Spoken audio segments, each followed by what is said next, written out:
महाराज जी, राधे राधे महाराज जी। जी राधे। आज ही हम आपको गुरु बनाए हैं।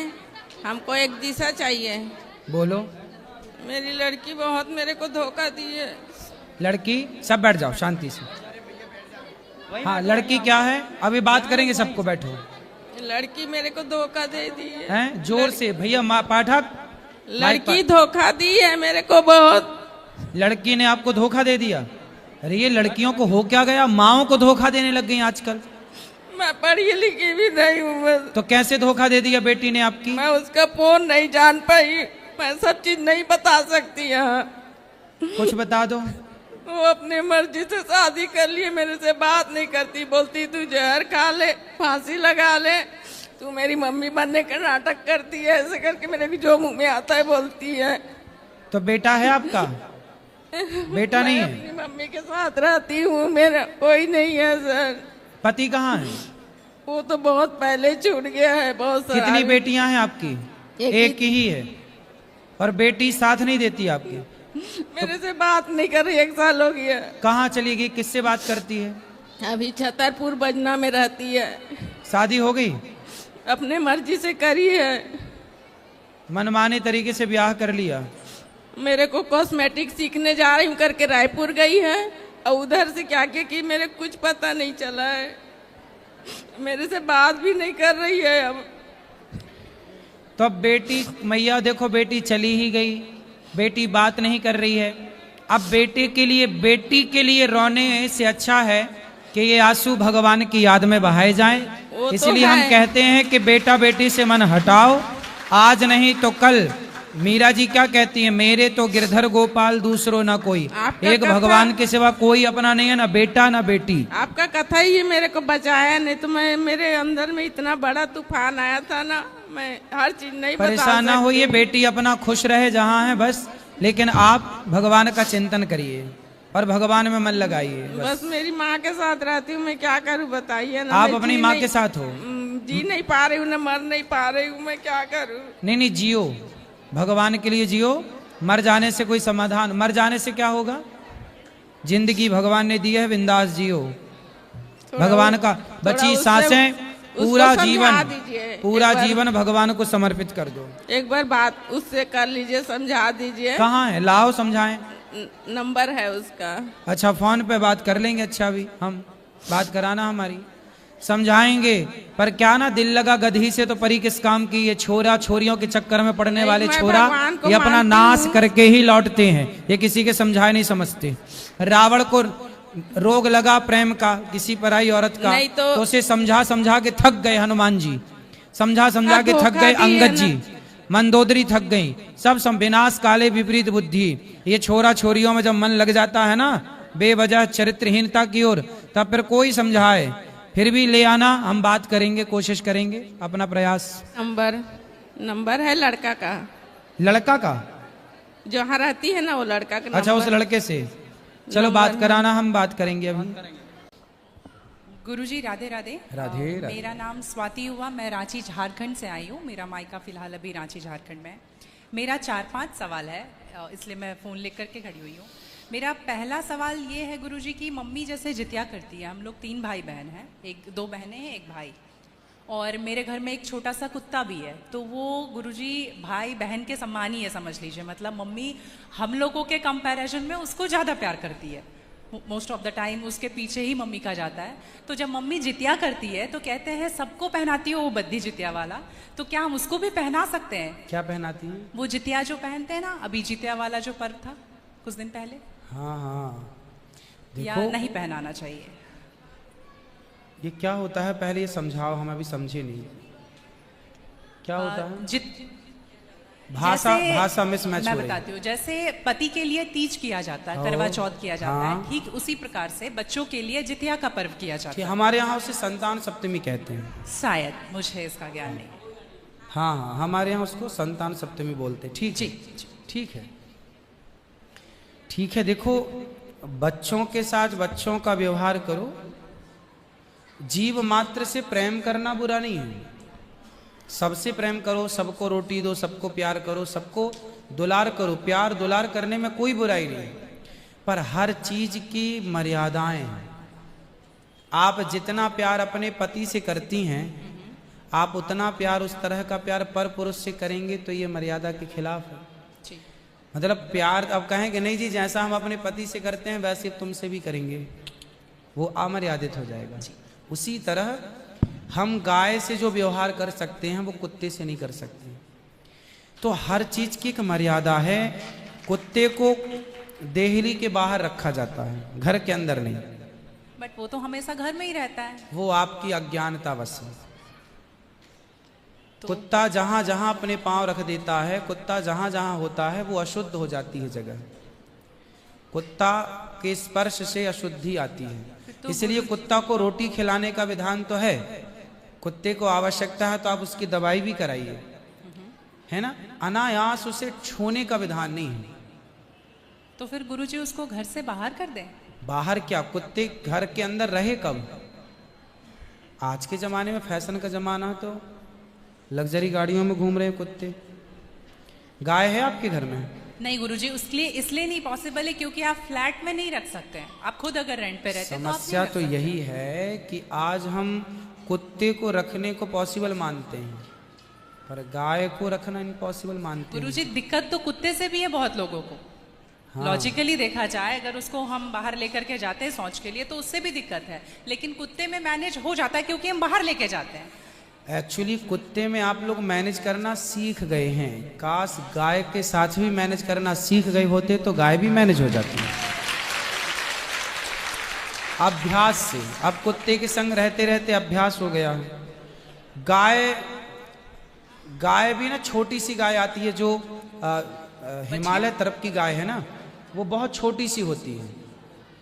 वो गाय यदि आप घर में रखेंगे तो वो आपके बिस्तर में सो सकती है, वो आपके संग खा सकती है। मतलब इतनी छोटी सी होती है, 1 लीटर दूध देती है वो, और इतनी प्यारी गाय होती है, इतनी सुंदर होती है। मतलब पूरे भारत देश की सर्वश्रेष्ठ नस्ल है वो, सबसे सुंदर सर्वश्रेष्ठ गाय। वो गाय सिर्फ कम दूध देती है। मतलब अपनी गौशाला में जितने छोटे छोटे बछड़े हैं ना, छोटे छोटे, मतलब सामान्य गैया का जो बछड़ा 1 महीने में होता है ना, उतनी बड़ी तो वो पूरी गाय होती है। मतलब उसे आप गोद में लेके जा सकते हैं। वो बच्चे की माँ बन गई है, लेकिन उस गाय को आप अपनी गोद में ले सकते हैं, वो भी गाय होती है। तो कुत्ते वालों को उस गाय के साथ मैनेज कर लेना चाहिए। अच्छा, मतलब उस हाइट, मतलब उस गाय की हाइट की ग्रोथ नहीं है, वो गाय की हाइट, वो गाय बहुत छोटी सी होती है, छोटी सी होती, इतनी सी होती है कि आप उसे गोद में ले सकते हैं। आप उसे गोद में लेके पूरे घर में घूम सकते हैं। मतलब इतनी छोटी गाय होती है वो। देखो भगवान को पता था कलयुग में ऐसा होगा, इसलिए ऑप्शन दे रखा है। आप कुत्ते को गोद में लेके घूमते हैं, पर भगवान ने ऑप्शन दे रखा था, हम लोगों का ध्यान उस तरफ गया नहीं। सही बात। गुरुजी, मेरा दूसरा सवाल ये है कि ये सवाल बेसिकली मेरी बहन के घर वालों का है। चिकन नहीं खाना चाहिए क्योंकि उसमें जान होती है, कोई भी जानवर नहीं खाना चाहिए क्योंकि जान होती है। प्लांट में भी तो जान होती है ना गुरुजी? हाँ होती है। तो फिर हम उसको तोड़ते हैं तो उसको नहीं दर्द होता? ऐसा उनके घर वालों का सवाल है, मेरे माध्यम से। नहीं, आप ठीक कह रहे हैं। देखो, किसी आप ना गेहूं को चबा जाइए जी, चने को चबा जाइए, दालों को चबा जाइए, तो वो रोती नहीं है, चीखती नहीं है, उसमें रक्त नहीं होता, हड्डी नहीं होती, मांस नहीं होता, वो चीखती नहीं है, चिल्लाती नहीं है ना। पर आप मुर्गी को मारिए तो वो चीखेगी, चिल्लाएगी, भागेगी, खून है, हड्डी है, मांस है ना। एक्चुअली सिद्धांत है ना। देखो, इतने सारे मर्द हैं, लेकिन इतने सारे मर्दों में एक मर्द ऐसा है जो आपका हाथ पकड़ के रह सकता है, आपका हाथ पकड़ के घूम सकता है, कोई कुछ नहीं बोल सकता, क्योंकि वो आपका पति है ना। समाज ने आपको इजाजत दे दी, आपकी मांग भर गई, मंगलसूत्र आ गया, अब समाज ने स्वीकार कर लिया कि ये मर्द, ये पुरुष अब आपका पति है। अब आपको दूसरे पुरुषों के साथ देखा गया तो आप अच्छे नहीं माने जाएंगे। तो जैसे समाज ने एक पुरुष के संग, एक स्त्री के संग इजाजत दे दी, शास्त्र ने इजाजत दे दी कि आप इसके साथ रह सकते, ये लीगल है, उसी तरह आपको गेहूं, चावल, अंकुरित अनाज चीजें, दाल, चावल, सब्जी, रोटी खाना लीगल, वेद ने आज्ञा दे दी, ये खा सकते हैं। मांस के लिए आज्ञा नहीं दी। पतिव्रता नारी पराये मर्द के संग, पराये पुरुष के संग घूमेगी तो समाज उसे ठीक नहीं कहेगी। उसी तरह हमें शास्त्र आज्ञा करते हैं कि हमारे ठाकुर जी, हमारे राम फल खाते हैं, हमारे राम फल खाते हैं, दाल चावल साग सब्जी बादाम काजू ये खाते हैं। तो हमारे राम हमारे कृष्ण खाए, मतलब वेद ने आज्ञा दे दी कि आप ये खा सकते हैं, ये खाने का पदार्थ है। मांस शेर के लिए है, बिल्ली के लिए है, कुत्ता के लिए है। क्या आप कुत्ता हैं? क्या आप बिल्ली हैं? क्या आप शेर हैं? क्या आप चीता हैं? नहीं।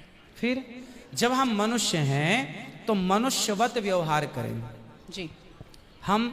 हम वो ना खाएं जो हमारे लिए नहीं है। अब मांस खाने वाले जानवर ना, आप गौर से देखिएगा, मांस खाने वाले जितने जानवर होते हैं, कुत्ता बिल्ली चीता शेर, सब जीभ से चाट चाट के पानी पीते हैं जी। आपने कुत्ते को पानी पीते देखा हो? जीभ से पीते। लेकिन आप कैसे पानी पीते हैं? मुंह लगा होंठों से करके, पीते हैं, होंठों मुंह से पीते हैं। गाय कैसे पानी पीती है? मुंह से, जैसे हम लोग पीते। कुत्ता चाट के, बिल्ली चाट के। मतलब शाकाहारी जानवर और मांसाहारी जानवर दोनों ईश्वर ने बनाए हैं। गाय को आप मांस परोसिए नहीं खाएगी, नहीं खाएंगे। वो शाक बकरी को मांस परोसिए नहीं खाएगी, भैंस को मांस परोसिए नहीं खाएगी। जब जानवर होके अपने धर्म में अड़े हैं तो हम इंसान क्यों अपना धर्म छोड़ रहे हैं? अब जो मांसाहारी जानवर होते हैं उनको आप ध्यान से देखना, उनके पांव में नाखून होते हैं, जबकि शाकाहारी जानवर के खुर पाए जाते हैं। जैसे गाय का खुर होता है, बकरी का खुर होता है, भैंस का खुर होता है, जबकि चीता का, शेर का, कुत्ते का, बिल्ली का। अब आप देखिए कि आपके ईश्वर ने पैर बनाए हैं ना तरीके से, आप मुंह से पानी पी, मतलब आपके लक्षण शाकाहार से मैच कर रहे हैं जी। है ना? बिल्ली के कुत्ते के यहाँ कैनाइन दांत बड़े बड़े होते हैं मांस फाड़ने के लिए जी। आपके नहीं है। मतलब आप ईश्वर की तरफ से शाकाहार। और अब मैं नहीं कहता, आप मेडिकल साइंस का अध्ययन करके देखिएगा, साइंटिस्ट लोग अब सिद्ध, अभी मैं इंग्लैंड गया था, वहां मुझे बताया कि जो अंग्रेज लोग इनके बाप दादी जो मांस खाते चले आए हैं, अब कुछ अंग्रेज लोग इतने जागरूक हो गए हैं कि अब वो मांस नहीं खाते। वो कहते हैं कि अब इसको खाने से बीमारियां बढ़ रही हैं, लोग परेशान हो रहे हैं। पहले के लोग जंगल में कंदमूल फल खाते थे, ये अब खाने लग गए हैं, सुअर खा रहे हैं, कुत्ता खा रहे हैं। अब बहुत सारे लोग शाकाहार की तरह जो जागरूक हैं बढ़ रहे हैं। तो आप और हम तो पहले से जागरूक हैं, तो हम क्यों अपने आप को मांसाहार की तरफ ले जाएं? क्यों किसी की हड्डी चबाएं? बताइए, हमारे यहाँ मुर्दे को छूने से लोग नहाते हैं, कितनी दुर्गंध है। अब देखो, आप गेहूं, आप पालक काटो, गोभी काटो, है ना, मूली काटो, गाजर काटो, दाल पकाओ, कोई दुर्गंध आती है आपकी रसोई में? नहीं। लेकिन आप मुर्गी पकाओ, मुर्गी काटो, बिल्कुल वो बदबू से भर जाएगा। जी। मतलब आपकी नाक भी आपको गवाह देने लग जाएगी, भाई बस कर, है ना? तो शरीर एक्सेप्ट नहीं करता, आप जबरदस्ती खिला रहे। गुरुजी, मेरा तीसरा प्रश्न ये है कि जैसे हम लोग एकादशी करते हैं और किसी दिन अगर हम बाहर रहते हैं और उस दिन एकादशी है, फॉर एग्जांपल हम आउट ऑफ स्टेशन है और उस दिन ख्याल नहीं कि एकादशी है, तो अगर हम बाहर चावल खा लेते हैं या लहसुन प्याज खा लेते हैं तो क्या वो ब्रेक हो जाता है पर्टिकुलर एकादशी उस दिन का, या पूरा कंटिन्यूड रहता है? जो 108 हम कर रहे हैं कंटिन्यू कैसे रहेगा? वो पर्टिकुलर वाला कैंसिल होता है ना जिस दिन हम खा लिए बाहर। हाँ, आपने जो खा लिया वो एकादशी भंग हो गई जी। और पीछे से जो हम कंटिन्यू जो करते आए हैं वो तो जो किया वो मिलेगा, जो आगे करेंगे वो मिलेगा। पर हमें इस बात का ध्यान रखना चाहिए। यदि आपने एक बार खा लिया, एकादशी के दिन कोई ने धोखे से कुछ खा लिया, चावल खा लिया, रोटी खा ली, बिस्किट खा लिया, तो भगवान से क्षमा मांगनी चाहिए, प्रभु अज्ञानवश हुआ, हमें क्षमा कीजिए। और फिर उतने को ही फलाहार मान लेना चाहिए, फिर कुछ नहीं खाना चाहिए। जैसे आज आपने धोखे से चावल खाया, आपने खाया ही एक कौर, तभी याद आया आज तो एकादशी। अब आप बोलेंगे नहीं, हे प्रभु अपराध हुआ, क्षमा, भगवान का नाम जप करो और उसको ही अब मान लो कि मेरा पारण हो गया, अब फिर मैं कुछ नहीं खाऊं, तो फिर वो पूरी एकादशी मान ली जाएगी। गुरुजी, मेरा चौथा सवाल ये है कि आप कहते हैं दारू पीना पाप है, चिकन खाना पाप है क्योंकि उसमें जान है, दारू में ऐसी कौन सी चीज मिली होती है कि उसको पीने से पाप हो जाता? अगर आप पी के कुछ गलत कर रहे हैं तो फिर गलत है लॉजिकली, तो फिर पाप क्यों? और अगर दारू में नशा चुकी होता है, अगर वो पाप है, तो फिर तो पुड़िया खाना, सिगरेट पीना, सारी चीजें पाप में आ जाएंगी। पाप अलग विषय है, अभी मैं समझा देता हूं आपको। जब हमारा देश गुलाम था जी, तो एक अंग्रेज ने एक पंडित जी की कनपटी पे बंदूक रखी और अंग्रेज ने कहा, ये पंडित जी यहाँ आओ, तुम बड़े पुजारी हो? हाँ पुजारी हूँ। हिंदू हो? हाँ। आज मैं तुम्हें गोली मारूंगा। पंडित जी बोले, क्यों मारोगे? बोले, आज 4 चीजें तुम्हारे सामने हैं। अंग्रेज ने 4 चीजें पंडित जी के सामने रखी। पहले, पराई स्त्री लाके रख दी, तुझे आज इसके संग रहना है। दूसरा, मांस रख दी, आज तुझे मांस खाना है। और तीसरा, ढेर सारा सोना रख दिया। इतना सोना तो रोज भीख मांगता है ना, ले जा सोना। और चौथी, दारू रख दी, शराब। इन 4 में एक चीज तुझे लेनी पड़ेगी, नहीं लेगा तो गोली मारूंगा। बोल क्या लेता है? पंडित जी बोले, पराई औरत तो मैं नहीं देख सकता, मार दो गोली मुझे, पर मैं पराई स्त्री के, मेरी माँ बहन, मेरे संस्कार ऐसे हैं कि ये मेरी माँ बहन और बेटी है, ये मैं मर जाऊंगा पर चरित्र में दाग नहीं लगने दूंगा, तो ये स्त्री तो मैं नहीं ले सकता। अब मांस भी मेरे धर्म के खिलाफ है, आप गोली मार दो, मैं ब्राह्मण हूं, मैं मर जाऊंगा पर ये धर्म नहीं छोड़ूंगा। और रहा ये सोना भी नहीं लूंगा, क्योंकि मैं भीख इसलिए बेईमानी करता तो भीख क्यों मांगता? मैं ईमानदारी से भीख मांग के खा सकता हूं, बेईमानी का करोड़ों नहीं ले सकता, इसलिए सोना भी नहीं लूंगा। हाँ, पंडित जी को लगा ये तो पानी है, दारू शराब, उनको दारू पानी लगा, ये तो पानी है। पंडित जी को बेचारों को पता नहीं था कि दारू का क्या मजा है। अब उनको लगा ये पानी है, पिएंगे निकल जाएगी। पानी समझ के पंडित जी ने बोला कि चलो, गोली कनपटी में बंदूक रखा है, चलो पी लेते हैं, अभी निकल जाएगी शाम तक। पंडित जी ने दारू पी, और जब दारू पी ली तो दारू जब पी तो नशा चढ़ा, और जब नशा शराब का जब नशा चढ़ता है तो इंसान नहीं रह जाता। जैसे स्त्रियों को, जिसको ऑपरेशन होता है ना, तो रीढ़ की हड्डी में डॉक्टर एक इंजेक्शन लगाते हैं स्पाइनल में, जिससे शून्य हो जाती है। वो अंग क्या हो जाता है? कोई भी ऑपरेशन में डॉक्टर आपको शून्य कर देता है। उसी तरह शराब आपके मस्तिष्क को, आपके सोचने विचारने की क्षमता को शून्य कर देती है, माइंड को शून्य कर देती है। आप ये निर्णय नहीं ले पाते कि क्या सही है और क्या गलत है। अब पंडित जी जब नशे में झूमने लगे तो वो उस स्त्री को छेड़ने लग गए, ए यहाँ जा, नशे में। तो यही तो प्रश्न था मेरा गुरुजी कि वो नशे में ऐसा कर रहे हैं तो गलत है। अगर जो बोलते हैं हम जेंटलमैन पैक पीते हैं, हम 2 पैक पीते हैं या 3 अच्छा ये बताओ, नशे में करने लगे तो गए, वो नशा आया कहाँ से? शराब जहां से आया वही तो गलत है। नहीं तो गुरुजी, सारे फसाद की जड़ तो वही है। गुरुजी जब ज्यादा पी ले रहे हैं तो ऐसा हो रहा है, जो कम पी रहे हैं और ये कह रहे हैं कि कम पीने से ऐसा नहीं होता, आप ज्यादा हमारे यहाँ 5 महापाप गिनाए हैं शास्त्रों ने जी। 5 महापाप, उनमें से एक शराब है। शराब है, हाँ। शराब को महापाप इसलिए कहा गया है, ये बुद्धि भ्रष्ट, शराब पीने वाली की बुद्धि सात्विक नहीं हो सकती। आप शराब पीजिए, आप शराब पीने वाला व्यक्ति आध्यात्मिक नहीं हो सकता। जो ईश्वर से कनेक्टिविटी है, जो हम आध्यात्म जगत की बात करते हैं, देखो आप शराब पीने के शराब लोग क्यों पीते हैं? शराब कौन पीता है? समाज में 2 किस्म के लोग होते हैं।